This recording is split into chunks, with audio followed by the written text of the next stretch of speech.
Okay, hey guys, today I'm going to be sharing with you a really super easy, quick, shortcut version for a saucy pepper shrimp. I really prefer this recipe over like the one with the chunky veggies because the sauce is amazing, and when you pour it over rice, fried rice, lo mein, whatever, it's so good. I have 1 green onion here that I've just kind of broken in half. I have 4 cloves of garlic. I have a hot Scotch bonnet pepper. You can use habanero. I've got some ginger. I've also got 5 to 6 leaves of culantro leaves. This is about, I would say, about a tablespoon amount of ginger. We also have some onion and some bell pepper.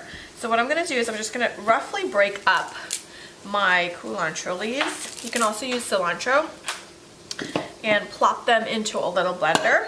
You can also add your hot pepper at this point, or you can leave it to add in the as it's simmering away. If you want like a really strong, nice, spicy shrimp, go ahead and add it now.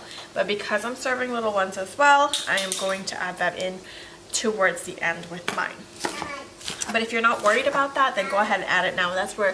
That way you will really get that nice kick from the pepper, it is pepper shrimp, so hey. I'm just going to roughly chop everything up. The ginger, just roughly chop it up as well, just to give it a little head start in the blender. Chop and break everything up. I'm just going to add this into my blender.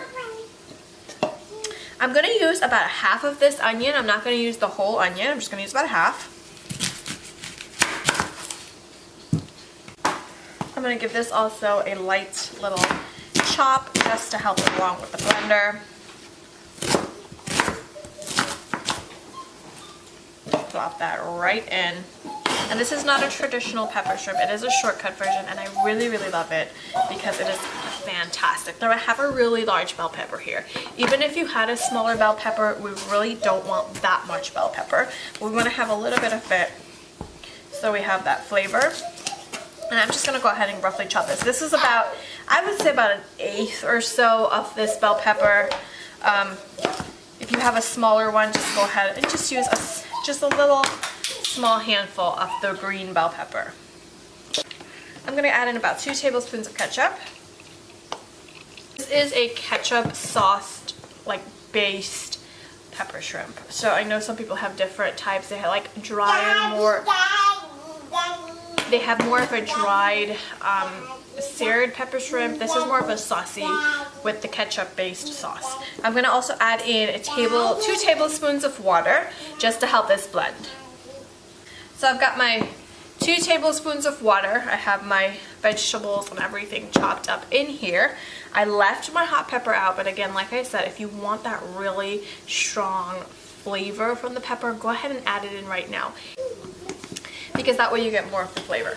I'm going to go ahead and quickly blend this up until it's very smooth and like a sauce. Alright, that is very smooth and saucy.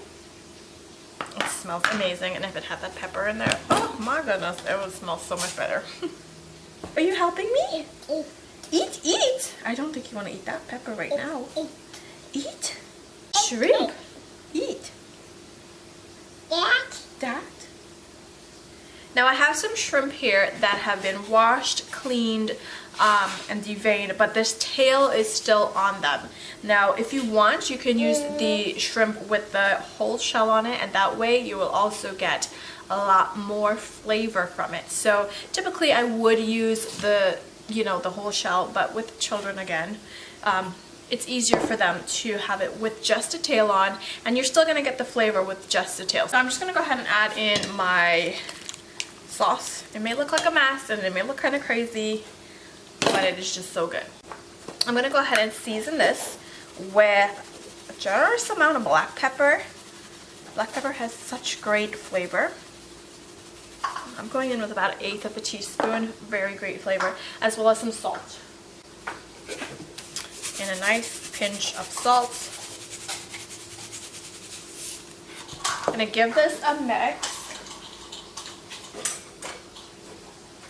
I'm just going to go in there and give this all a mix.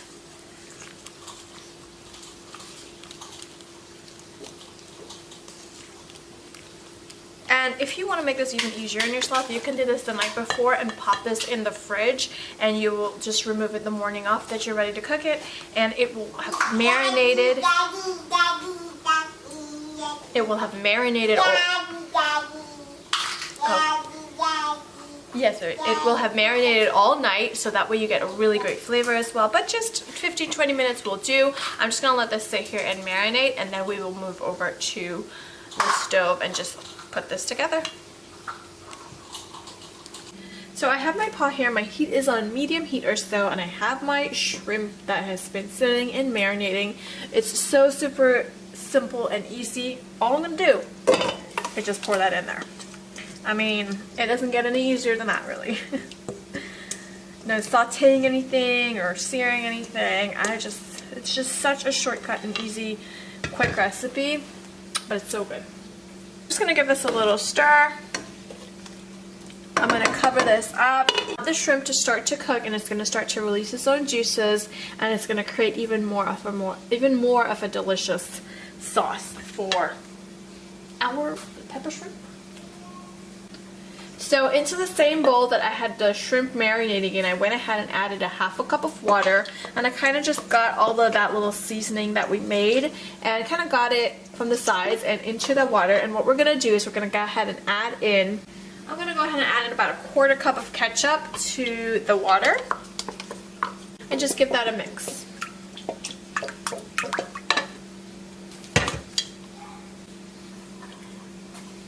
I'm going to check on my shrimp, and as you can see, the shrimp is already starting to release its own juices, and this is kind of becoming a little bit more thin because of the flavor and the juice that the shrimp is releasing. I'm going to just add in, it's only been about 2 to 3 minutes, I'm going to add in that water and that ketchup. Mix that around. I'm also going to add in my whole Scotch bonnet pepper. I like to just break it in half so I really get that flavor.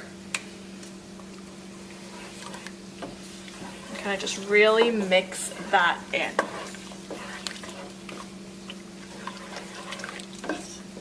And that immediately smells so good. I'm just going to let this cook. Shrimp does not take very long. I'm going to let this cook for about 5 to 8 minutes or so. I'm going to check on it every 2 minutes, 3 minutes just to stir it. And then we'll be back to finish it up.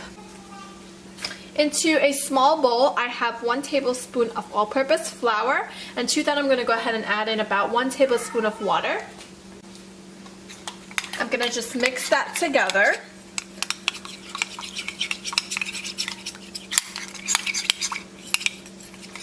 I'm going to set that aside because I'm going to wait for this to cook for about 5 to 8 minutes, and then we're going to add in our flour.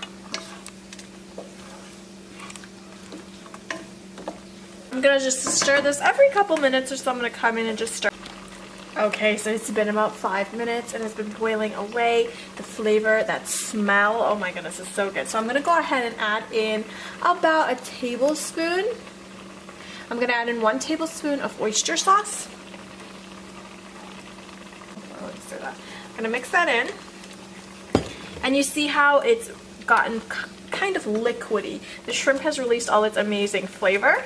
Just going to mix that oyster sauce in. It kind of smells a little bit like a shrimp cocktail kind of smell. I'm going to mix together that flour and that water to make sure that flour is fully dissolved in there. And I'm going to just drizzle that in and just give that a stir. We're going to let that cook for about another 2 minutes till that flour is fully cooked through and everything. And the flour is going to help thicken this up so that it becomes like a really thick, lovely sauce. Just let it, I'm going to cook it uncovered at this point too. So let it cook uncovered for another 2 minutes or so until it really thickens up and that flour fully cooks through. And that's it. You are done. And that is it, guys. And as you can see, it's already becoming thick, luxurious, velvety. Oh my goodness, and it smells so good. It smells fantastic. The sauce is just clinging to the shrimp. And if you are using a shrimp with shell on, it's going to actually seep inside the shell and you're going to get all that amazing flavor inside of the shell, which is delicious and amazing. Absolutely divine. turn the heat off, and you're done. That is it. I will have all the amounts and that I used below in the description box for you guys. I hope you give this a try. Remember, it's not a traditional pepper shrimp recipe, but it is a good one. I will see you guys next time. Bye bye.